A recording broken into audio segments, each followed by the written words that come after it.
গাজীপুরের শ্রীপুরে অবস্থিত গাজীপুর সাফারি পার্কে ধীরে ধীরে কমতে শুরু করেছে বন্যপ্রাণী ও জীববৈচিত্র্য। পর্যটকরাও আগ্রহ হারিয়ে ফেলেছেন। আজ ২৬ অক্টোবর বিকাল ৩টায় সরেজমিনে গিয়ে দেখা গেছে খাদ্যের অভাব ও দীর্ঘদিনের যত্নের ঘাটতির কারণে প্রাণীরা দুর্বল হয়ে পড়েছে।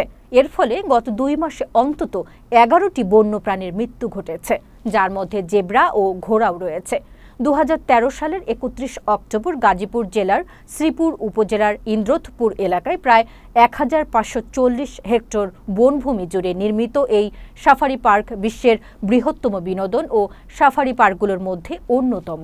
থাইল্যান্ডের সাফারি পার্কের নকশা অনুসরণ করে এটি নির্মিত। তবে বর্তমানে পার্কের বহু বন্য প্রাণীর শেড জরাজীর্ণ এবং ক্ষতিগ্রস্ত, অনেকে বিলুপ্তির পথে। খাদ্য ও চিকিৎসার অভাবে দুর্বল হয়ে পড়ছে। এছাড়া বনাঞ্চল ও প্রাকৃতিক দৃশ্যের ক্ষয়ও পর্যটকের আগ্রহ কমাচ্ছে। পর্যটক এবং স্থানীয়রা উদ্বিগ্ন, দ্রুত ব্যবস্থা না নিলে পার্কের বন্যপ্রাণী ও জীববৈচিত্র্য সংকটের মুখে পড়বে। আমরা কনফার্মেশন অনেক ফুলি কনফার্ম, এরপর আমরা স্যাম্পল ল্যাবে পাঠিয়েছি।